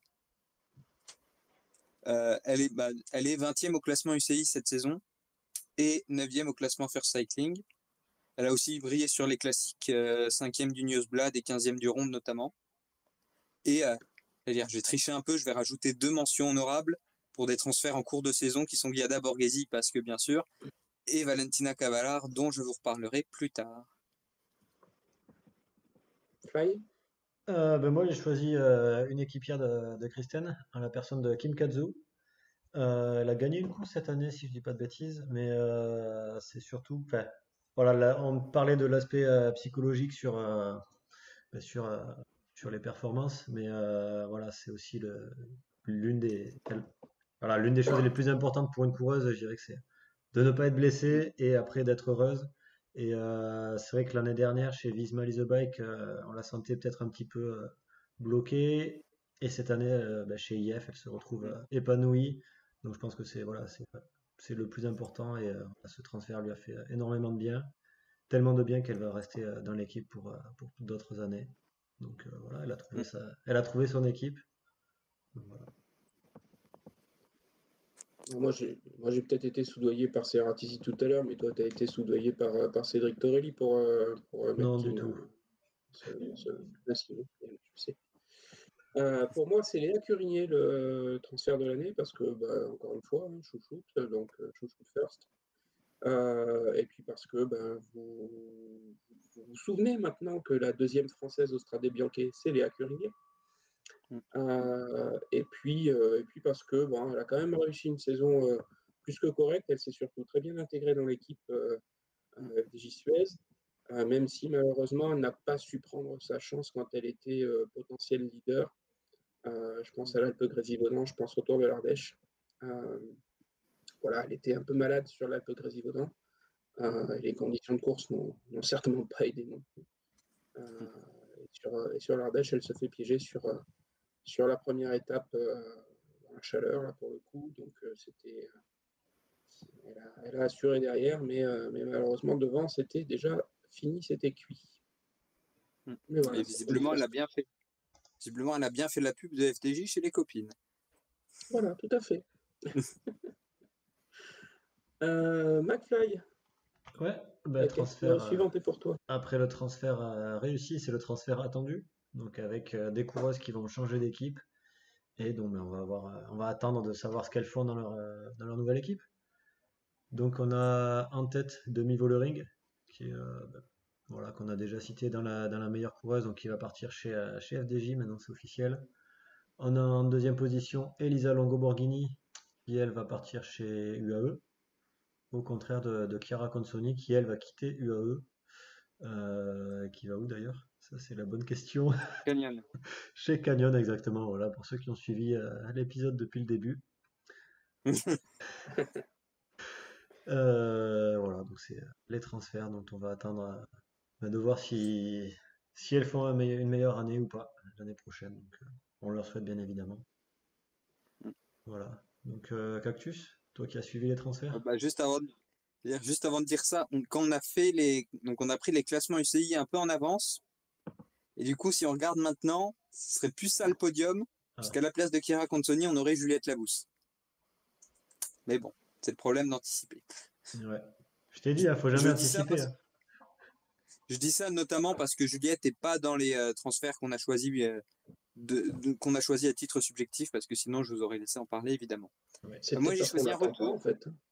Pardon? C'est peut-être parce qu'on l'attend pas, en fait. Bah, un peu quand même. Je sais pas. On l'a pas choisi. Voilà. Enfin, à ma connaissance, on n'a choisi aucun des transferts. Exact. Oui. Euh, Bon, ça, je peux parler de Clara vas-y. maintenant? Vas-y, Allez. parle de ta chouchoute. C'est ça. C'est ça. Donc j'ai choisi de parler d'un retour, celui de Clara Koppenborg chez Cofidis. Comme ça, Back je to vais back. pouvoir prendre le contre-pied de Fly, puisque elle aussi est arrivée chez IF cette saison. Et pour elle, ça s'est apparemment moins bien passé que pour Kim Katzo. Donc elle va revenir chez Cofidis en 2025, dans une structure qu'elle connaît bien, où elle a passé 2 ans, donc en 2022 et 2023, avec une équipe qui aura quand même déjà changé, avec notamment l'émergence de Julie Bégaud, comme sur les coureurs qui sont d'un profil similaire au sien. Donc on verra ce que ça donne, mais j'ai hâte de voir le retour de Clara. Eh ben pour moi, c'est le transfert attendu, c'est Églantine Rayet, tout simplement parce que j'ai l'impression elle a perdu 2 ans là, chez DSM Firmenich. Donc j'ai beaucoup d'attentes. Pareil, c'est un profil extrêmement talentueux, Églantine, donc beaucoup d'attentes vis-à-vis d'elle. Après, c'est vrai que à force, ça va être compliqué d'arriver à trouver sa place dans cette structure FDJ Suez, au milieu des leaders. Mais je ne doute pas qu'elle y trouvera nettement plus son compte que ces 2 dernières années. Oh, j'allais dire encore la première année chez DSM, ça allait. Oui, Enfin, elle a pu faire quand même, elle fait top 10 sur le Tour de Suisse, il me semble, etc. Mais c'est vrai que cette saison, c'était assez. Il y avait un peu l'impression que DSM savait pas trop quoi en faire. ouais, c'est ça. Ouais. Et j'allais dire justement, c'est un peu symptomatique que sa victoire de la saison, ce soit sur le Tour de l'avenir avec Pour l'équipe de l'avenir. France. Ouais. J'allais dire, du coup, on sort un peu du sujet, mais c'est pour ça que je sais pas trop quoi penser des rumeurs de Marta Cavalli chez DSM. Il y a pas forcément des échos très rassurants sur ce point de vue-là. Mais bon, parenthèse fermée. Et toi, Fly? Et du coup, ouais, ben moi j'ai choisi Nina Berton, parce qu'on parle de transfert attendu, mais j'attends aussi la destination, puisqu'elle a annoncé qu'elle partait de Ceratizit, mais on ne sait pas encore vers où. Donc, suspense. Movistar? Ça dépend si elle veut rester chouchoute. Non, il me semble que Movistar, je sais pas s'ils ont annoncé la fin de leur recrutement, mais là ils doivent déjà être à 18, donc je suis pas sûr qu'ils recrutent d'autres. Ouais. Et puis je la vois pas partir là-bas. Allez, on passe à la catégorie suivante, Cactus. Ouais. On passe à la catégorie suivante, qui est donc la meilleure française, puisque je vais piquer sans aucune vergogne le job de Fly. Donc là aussi, en reprenant le classement UCI, on a donc on a Un deux triplet futures français, oui. coéquipières en tête. Effectivement, on a un trio français, mais c'était pas une énorme surprise. Donc avec Juliette Labousse et Evita Music. Et la troisième française de la saison, c'est Cédrine Kerbaol. Donc qui ont toutes les trois terminé dans le top 10 du tour, notamment. Mais voilà, Juliette qui a été encore très régulière cette saison, des top 10 sur les 3 grands tours, sur les grandes classiques aussi, etc. Evita, donc 53, on a parlé avec sa victoire sur la Vuelta, top 10, 4e place même sur le Tour, très prometteuse là encore. Et Cédric Kerbol, peut-être un peu moins en haute montagne et encore, mais qui a brillé sur les parcours vallonnés, que ce soit sa victoire d'étape sur le Tour ou sur des courses, notamment en Espagne, où elle a remporté plusieurs victoires. Qui veut pour la sienne? On commence par la première, Juliette Labous, puisqu'elle est première dans le classement des trois. Donc moi, t'as dit qu'on ne l'attendait pas, mais si, moi je l'attends quand même de voir ce qu'elle va donner l'année prochaine chez FDJ. Vu que je la C'est toi qui as dit qu'on ne l'attendait pas. Non, c'est moi. C'est ça qu'on a, voilà. Voilà. Mais bon, c'est vrai que voilà, vu que je l'avais citée dans la meilleure française, je voulais pas la mettre dans le transfert attendu. Bon, t'as oublié de citer qu'elle est championne de France aussi. Effectivement. Et pour le coup, c'est même pas une fois où tu truques les résultats. Voilà. Ouais, non, parce que sinon j'aurais pu dire qu'elle avait gagné le Giro, tout ça, mais on va encore dire que ça, c'est pas vrai. Non, mais voilà, c'est Juliette, quoi. Obligé de la citer. Ouais, pour moi, c'est Cédric Kerbol, parce que j'allais pas vous reciter Vita Musique, je vous l'ai cité tout à l'heure. J'allais pas vous citer Juliette parce que pour moi, même si effectivement elle est championne de France, elle fait une saison qui est un peu décevante et je plaisantais tout à l'heure, mais moi je l'attends aussi l'année prochaine et même l'année suivante, je l'attends au tournant parce que je pense qu'elle elle doit pouvoir faire mieux en partant de la DSM. Donc Cédric Kerbol qui a apporté la première victoire française de l'année sur route, hein, il me semble. De l'année? Ah oui, Qui a apporté le pas sur Ouais, en le... Espagne. Oui, non, mais qui a pas sur apporté le le tour. plus de succès français. C'est la première en nombre de victoires cette année, je pense aussi. Donc voilà, puis Serratizit, on en a parlé quand même un peu tout à l'heure. Donc pour moi, c'est Cédric. Et toi, Cactus? Et moi, j'ai choisi encore une fois la 4e. Donc Victoire Berthaud, ex-championne de France désormais, mais qui a été la meilleure française sur les classiques cette saison. Donc, avec notamment une 5e place sur le Ronde de Drenthe, des top 15 sur les classiques belges, un top 8 sur Paris-Roubaix, également des top 10 sur pas mal de courses, notamment des courses françaises, y compris les championnats de France. Bon, il y a eu un peu plus de mal un peu plus de mal. Il y a eu des résultats sur la piste qui n'étaient pas forcément aussi bons que ce qu'on aurait pu attendre, notamment au jeu, même si elle a quand même fini l'année sur une bonne note, avec la 2e place aux mondiaux sur le Madison avec Marion Boras. Là, et pour le coup, elle a prolongé chez Cofidis pour 2 saisons de plus, et le recrutement a l'air bien basé autour d'elle. Donc l'équipe a notamment parlé, que ce soit pour Dideriksen, pour Quagliotto, pour Marion Boras également, il me semble, que beaucoup des coureurs qui étaient recrutés étaient là pour accompagner Victoire sur les classiques. Donc on a vraiment l'impression qu'on a le projet qui se construit bien autour d'elle, et donc ça donne hâte de voir ce qui va pouvoir se passer en 2025. Ok. Catégorie suivante. On n'a pas fait tous les pays, hein, on y avait pensé, mais on s'est dit que on va Ouais, on s'est dit réserver à la française. qu'on allait se coucher quand même ce soir. Ah, c'est ça, il y a 200 pays, on n'aurait peut-être pas le temps. Ah, c'est Fly qui voulait faire ça quand même, faut le dénoncer, c'est plutôt lui quand même. Tout de suite. Non, mais c'est bien, mais l'Afghanistan, elles sont que 2, les sœurs Hachimi, on ne serait pas allé très loin, quoi. Ah, cherchons un peu, il y en a peut-être d'autres. Hmm. Le meilleur moment de l'année. Ouais. Le meilleur moment de l'année, pareil, c'est un peu. Hein? Voilà, on a essayé pour l'objectif, mais c'est pas facile. Ouais, objectivement, c'est compliqué. Il y a évidemment l'Alpe d'Huez, je sais pas pourquoi, il y a la Flèche Wallonne qui est arrivée dans les meilleurs moments, alors que c'est la pire course pour Fly, mais Parce que tout le monde attendait Nevia Doma depuis trop longtemps. voilà. Tout le monde rêvait de voir Fly se geler au bord des routes. Exactement. Je pense que pour la plupart des gens, c'était un sacrifice nécessaire.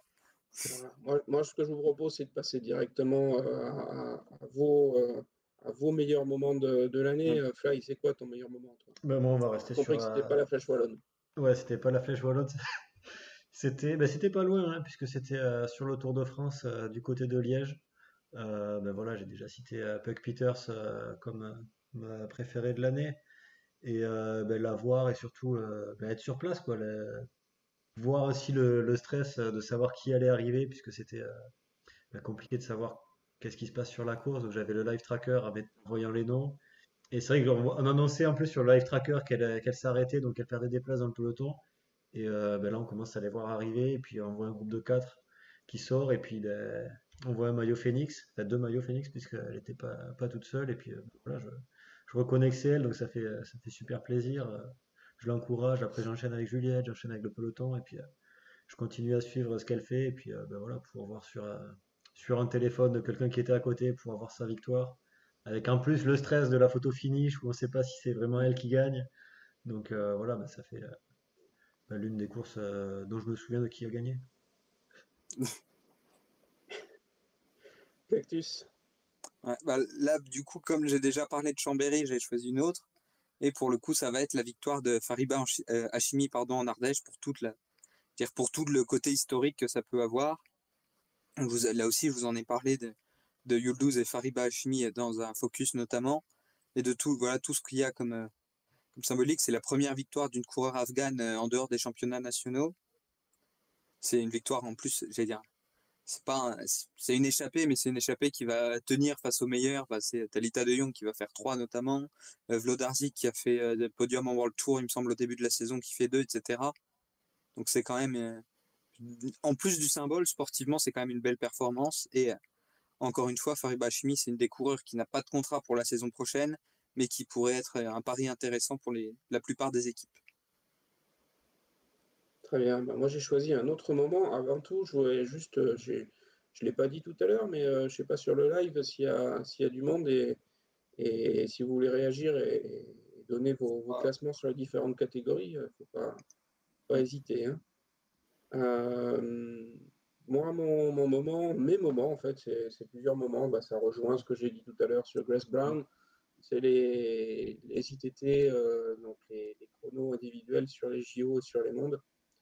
Parce que c'est un accomplissement, c'est un vrai aboutissement, le sommet d'une carrière, et elle s'en va là-dessus. Donc, voilà, là aussi, c'est une forme de symbole. Alors, c'est pas le même que celui de Fariba Hachimi, mais c'est aussi une forme de symbole de croire en ses rêves jusqu'au bout et de partir aussi au plus haut. Voilà, c'est tellement de gens qui vont trop loin et qui partent dans une forme d'anonymat. Bah, là, c'est pas le cas. Grace Brown, tout le monde se souviendra qu'elle est partie avec un titre olympique et un titre de championne du monde individuel sur les chronos. Voilà. Mais c'est ça, je veux dire, l'impression qu'elle a, pas forcément qu'elle a tellement couru après, mais c'est ses premiers c'est ses premiers titres, il me semble. Donc voilà, pour le coup, j'allais dire, on aurait écrit une saison de rêve pour elle en début de saison. Je suis pas sûr qu'on aurait atteint ce niveau-là, quoi. On n'aurait peut-être pas osé. Mm. Fly, Ouais, catégorie c'est pour suivante. toi la suite. Ouais. Ben, on va passer sur le sprint avec la meilleure sprinteuse. Je pense que ça doit faire plusieurs années qu'elle gagne ce titre. Lorena Vibes, qui est la meilleure sprinteuse du peloton et qui va être classée devant Elisa Balsamo et Charlotte Cole. Donc ben voilà, je pense que le trio se démarque avec ben, la plupart des victoires au sprint hein, sur cette saison. Charlotte Cole qui gagne sur le Tour de France notamment. Lorena, il y a trop de victoires pour les citer, donc on va pas s'attarder là-dessus. Elisa, elle en a aussi quelques-unes. J'ai pas la liste sous les yeux, donc je ne vais pas m'aventurer à dire des résultats que je ne saurais confirmer. Cactus, tu nous as cité la quatrième encore? C'est ça, c'est probablement la quatrième. Je veux dire, je suis pas derrière les trois. Donc Chiara Consoni qui a gagné une étape sur le Giro, gagné plusieurs courses en point 1, plusieurs classiques belges notamment, qui a terminé deuxième, troisième et quatrième des 3 étapes au sprint de l'UAE. Donc voilà, la lutte avec Vibes et Cole, je sais plus si Balsamo était là-bas ou pas. Sachant qu'en plus la dernière étape c'est Amber Crack qui gagne devant, donc elle fait 3e du sprint.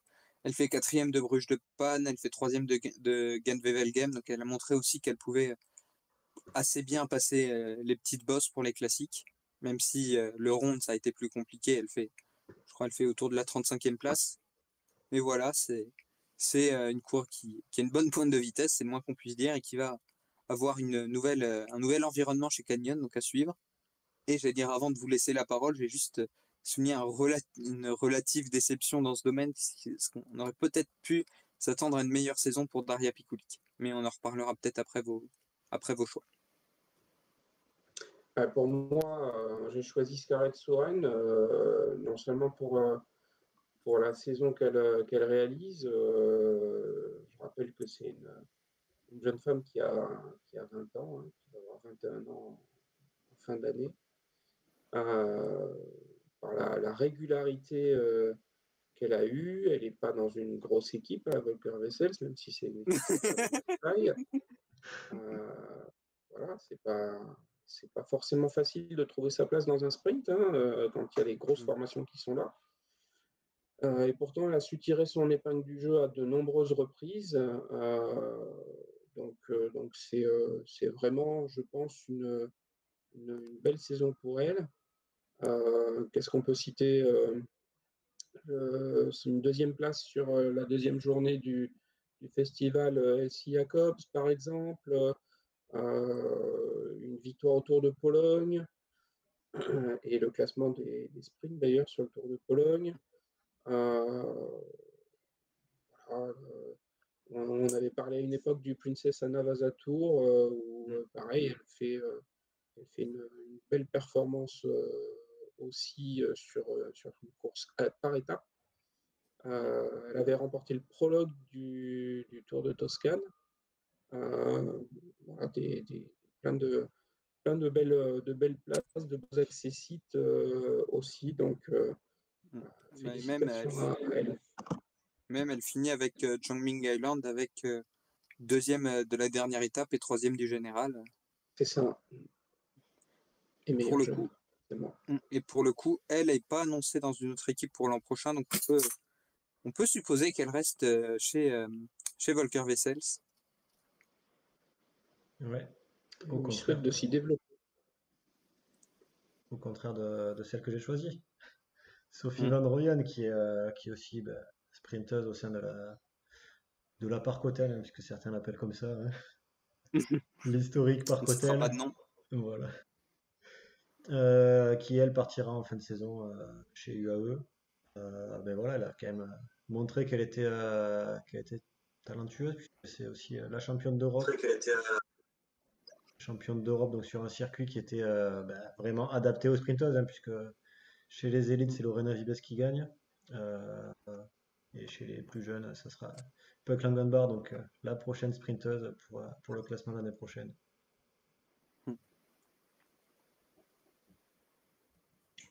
Ok, Cactus. C'est ça. Et ben après la sprinteuse, on va passer à la rouleuse. Bon, là, pour le coup, on n'en a noté que deux pour le classement objectif, les deux qui venaient en tête le plus facilement, on va dire. Donc, à savoir Grace Brown, dont on vous a déjà parlé. Et, j'allais dire, je vérifie. Et dont on ne vous reparlera pas dans cette catégorie, pour le coup. Et Chloé Dygert, donc, qui a terminé sur le podium. Et elle est sur le podium au jeu, il me semble, Dygert. Contre la montre, oui, je crois. Oui. Ouais. Et sur les championnats du monde. Et pour la troisième, il y a moins de noms qui sautaient comme ça aux yeux, donc on n'a pas choisi. Et pour le coup, chacun va pouvoir donner sa proposition. J'attaque. Moi, j'ai choisi Lucinda Brandt. Pourquoi? Tout simplement parce que pour moi, c'est Lucinda Brandt qui a décidé du résultat du Tour de France cette année. Parce que c'est elle qui a fait le boulot dans la vallée avant d'attaquer l'Alpe d'Huez. Et que sans son travail pour sa leader, bien entendu, pas pour elle, mais sans ce travail, l'écart au pied de l'Alpe, il n'est pas le même. Et probablement, il n'est pas le même à l'arrivée non plus. Donc voilà, pour moi, c'est un coup d'éclat, mais elle a montré qu'elle faisait partie des meilleurs. Ça, c'est sûr. Fly. Ouais, ben moi j'ai pris une championne du monde. hein, championne du monde du contre-la-montre, et qui a pu montrer son maillot de championne du monde devant moi lors des championnats d'Europe. Et elle a pu le garder sur le podium parce que elle préfère ce maillot arc-en-ciel qu'un maillot bleu avec des étoiles. Elle a terminé deuxième, donc c'est Antonia Niedermayer. Ben voilà, la meilleure rouleuse chez les moins de 23 ans.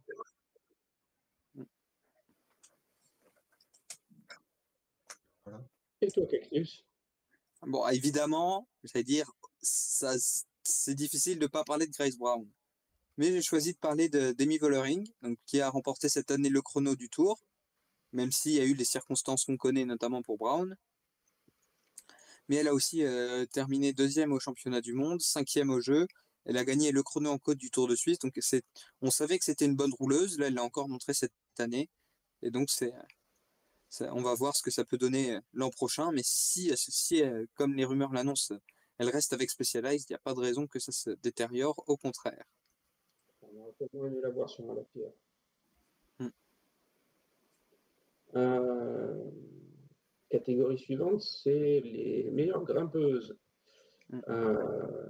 Alors bon, pour moi, il y a une curiosité dans le classement objectif, mais pourquoi pas? C'est effectivement bien amélioré. La première, c'est Demi Vollering, dans ce classement. Tu viens d'en parler, je ne vais pas revenir dessus. La seconde, c'est Paulina Royackers, qui a effectivement démontré, entre autres lors du Tour de France, mais pas seulement, ses talents en montagne. Et la troisième, c'est Lotte Kopecky, qui effectivement progresse dans ce domaine. Et aura la lourde charge l'an prochain à la SD Works avec Anna van der Breggen d'assurer aussi en montagne. Donc voilà les trois premières de ce classement objectif. Et si on passe du côté de la subjectivité, McFly, qui avons-nous? Ouais, bah moi j'ai choisi Ella Wiley parce qu'il fallait bien la mettre quelque part. Non, c'est vrai que non, il y avait déjà plusieurs chouchoutes qui auraient pu être catégorisées dans cette catégorie. Ça fait un joli enchaînement des mots, hein.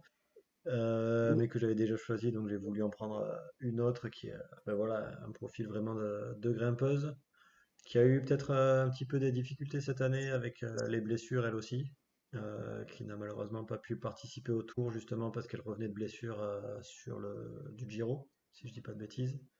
Mais voilà, je l'ai vu qu'une seule fois d'ailleurs, je crois, cette année, qui était une course dans les montagnes hollandaises. Donc voilà, pour la meilleure grimpeuse, c'est parfait. Voilà, donc j'espère que l'année prochaine, elle pourra revenir un petit peu avec plus de chance et pouvoir montrer ses talents dans la montagne. Cactus? Ah bah, avant de parler de mon choix, j'allais dire, on a parlé de Kopecky, j'aurais aussi voulu mentionner Nive Bradbury qui gagne l'étape du blocage sur le Giro, qui pour le coup gagne à la pédale, c'est pas en échappée, etc. Donc qui a montré une belle performance en montagne là-dessus et qui donne envie de voir ça l'an prochain, le groupe Canyon avec Bauernfeind que j'ai déjà évoqué, avec Niedermayer qui passe bien la montagne, Nevia Doma, Cécilie Utrup-Ludwig, etc. Il y aura du beau monde. Mais celle que j'ai choisie, c'est pas Neve Bradbury, c'est la même que toi 53, c'est Valentina Cavallard. Bah, et là, pour le coup, on peut, un peu comme tu disais pour Brandt, il y a peut-être un élément qui symbolise très bien tout ça, bah, c'est celle qui passe en tête au toit du Tour, au col du Glandon. Donc, alors qu'elle est pro depuis à peine quelques mois. Et donc pour le coup, elle va ensuite conclure avec un top 10 sur l'arrivée à l'Alpe d'Huez. Et voilà, avec peut-être un peu plus de réflexe d'habitude dans le peloton, notamment au niveau du placement, elle va pouvoir jouer des classements généraux, potentiellement, pas forcément directement sur le tour, mais sur des courses par étapes comme ça peut être un très bon investissement, on va dire, pour Arkea. On aurait fait un classement de la pierre descendeuse aussi, elle aurait pu gagner. Donc c'est là où sont ses faiblesses encore, hein, mais c'est normal, on va dire. Même si c'est pas une débutante complète en cyclisme. C'est une nouvelle quand même. Pardon. C'est quand même une nouvelle. Voilà, ça reste une nouvelle et surtout elle découvre la course à haut niveau, la course en peloton, toutes ces choses-là. Et puis c'est une chose qu'elle doit apprendre à appréhender dans le futur. Donc j'ai choisi effectivement moi aussi Valentina Cavallo. Eh bien, il nous reste une catégorie, Fly. La dernière. Alors, on n'a Ouais. pas non plus de classement objectif sur cette catégorie. C'était pour la meilleure équipière. Donc voilà, une coureuse qui ne va pas être leader forcément dans son équipe, mais qui va montrer ses talents. Cactus, tu nous parles de qui? Eh ben, je vais parler d'une coureur qu'on a déjà évoquée dans ces awards, mais dans une autre catégorie, dans la catégorie retraite, puisque j'ai choisi de mentionner Christine Majerus, qui aura été une équipière reconnue et appréciée tout au long de sa longue carrière, et toujours cette saison. Et il y aurait pu y avoir une belle image comme ça, avec le Tour of Britain, où on a Vibus et Kopecky qui ont décidé de lui laisser la victoire, et il a fallu qu'il y ait une Australienne qui vienne tout casser. Donc ça, c'est dommage, mais bon, on choisit pas. Ouais, c'est australienne.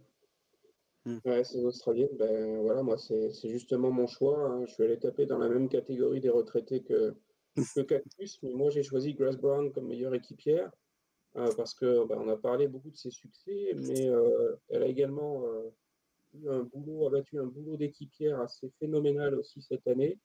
On peut y penser sur la Vuelta, où elle emmène le peloton dans la dernière étape. Je ne donnerai plus de numéro d'étape pour ne pas me planter. La dernière étape où voilà, c'est celle qui fait le boulot jusqu'à moins de 10 km de l'arrivée, alors que voilà, c'est une étape montagneuse pour le coup. Donc voilà, puis elle a aussi travaillé pour ses coéquipières sur le Tour de France, sur les classiques aussi. Donc voilà, c'est une saison pleine et entière de Grace Brown, y compris comme équipière. Bah, et même, j'allais dire peut-être le symbole de ça encore plus, c'est le relais mixte sur les chronos, où c'est ce qui est ressorti des interviews, c'est elle qui a tracté jusqu'au bout. Je sais plus c'était qui était l'autre rouleur australienne qui finit avec elle, mais que c'était son travail qui était loué sur cette course. Ouais, tout à fait. Mais juste pour finir sur ce sujet-là, après je te laisse la parole, Fly. Mais c'est peut-être. On va parler du recrutement pléthorique de la FDJ Suez pour l'an prochain. Grace Brown, c'est aussi une grosse perte pour la FDJ Suez. Donc, faut mettre ça en regard du recrutement qui a été fait. Je pense que tout le recrutement qui a été fait ne comble pas le départ de Grace Brown sur le terrain, sur les terrains sur lesquels elle a porté à l'équipe. Et donc Fly, le mot de la fin est pour toi. Ouais, le mot de la fin, moi j'ai choisi une qui ne prendra pas sa retraite, enfin, pas encore pour l'instant, c'est Mieke Dox, qui est équipière à la Lotto Destiny. Donc voilà, c'est vrai que j'avais envie de la citer quelque part, donc j'ai mis cette catégorie.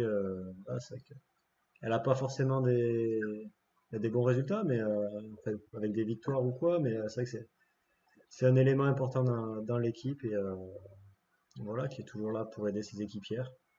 Donc voilà, je voulais la citer. Et voilà, on a passé en revue nos awards de cette année.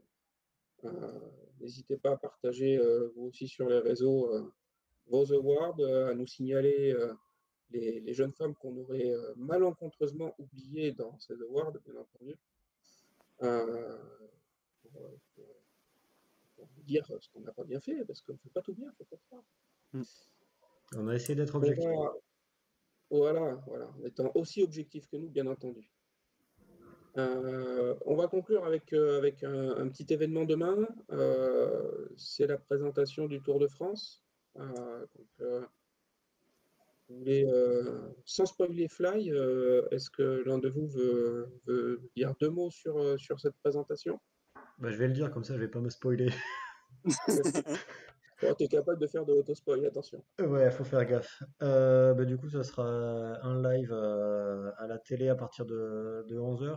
Donc à la télé ou sur les différents Euh, sites. mm, Ça sera sur le site du c'est ça. Tour. Ce Donc sera ça, sur l'équipe aussi en France, a ouais, priori. la chaîne L'équipe, ouais. Ou l'équipe 21, je sais plus comment ça s'appelle. Je ne regarde jamais. Donc voilà, ceux qui ont la chance de pouvoir être invités sur Paris pourront y assister directement depuis le Palais des Congrès. Voilà, mais après vous verrez sur les réseaux. Donc voilà, ça sera 9 étapes. Donc 9 destinations quasiment inconnues puisqu'on sait que le départ sera de Bretagne. C'est ça, on a deux étapes et un départ qui ont déjà été communiqués. Voilà. Mais bon, pour plus de détails, revenez la semaine prochaine. Et on peut quand même donner ce qui a déjà été annoncé. Donc effectivement, bouge-toi les oreilles ou pas, c'est un peu ton été qui se prépare là-bas. Hein. Ouais, mais si je coupe le son, ils vont plus entendre après. En plus. Mais non, donc on a déjà les trois premiers, enfin les deux premières étapes qui ont été annoncées en Bretagne. Est-ce qu'ils ont mis le parcours? Évidemment, ils n'ont pas mis de façon très facile sur le site. Mais donc bon, tant pis, je vais faire un peu comme ça à l'arrache. Avec une première arrivée à Cadoudal, il me semble, donc avec la côte de Plumelec, enfin avec la côte de Cadoudal à Plumelec, pardon. Donc qui devrait plutôt sourire à une puncheuse. Non, j'allais dire non, mais j'ai confondu. C'était à Ploué qu'on avait eu les championnats d'Europe il y a quelques Ouais, années, c'était pas là-bas. effectivement. Et la deuxième étape avec une arrivée à Quimper, donc qui devrait être plus pour sprinteuse, même si on sait qu'à Quimper, il y a notamment l'arrivée du Tour du Finistère qui est un peu en bosse. Donc on a aussi un passage à Châteaulin, il me semble, par le circuit des boucles de l'Aulne qui est évoqué. Donc on devrait avoir là aussi une étape un peu accidentée. Et le troisième jour, une étape qui partira de Lagacy, mais on ne sait pas vers où. Probablement une arrivée vers le Tourmalet de cette étape. C'est ça, il y a quoi, 600 km, truc dans ces eaux-là? Ouais, à peu près. Après, on peut s'attendre à ce qu'il y ait quelques montées sur la fin aussi. Hein. Oui, Pas de l'étape du tout. oui, oui. On verra ça demain. Si certains d'entre vous sont là-bas, s'ils arrivent à me réveiller pour aller prendre mon train, je devrais y être aussi. Donc rendez-vous demain, c'est facile. Hein, j'ai marqué 53 dessus, hein, donc vous pouvez me reconnaître facilement. Messieurs, je pense que on a fait le tour. Pour une semaine sans course sur route, on a fait un beau podcast encore ce soir. Voilà. Ah, c'était un épisode spécial quand même. Ouais, on va en trouver d'autres des épisodes spéciaux. Non, mais j'allais dire, moi j'ai encore quelques chouchoutes que j'ai dans les cartons. Là, il y en a encore des cartons de quoi faire déborder sa maison. Là-dessus, il y a ce qu'il faut. Puis on peut improviser des quiz. Oui. Allez, merci à tous en tout cas de nous avoir suivis. Merci messieurs. Et puis, vous dis donc à la semaine prochaine parce qu'on aura encore plein de choses à vous dire. Exactement. À la prochaine. Bonne soirée à tous. Salut!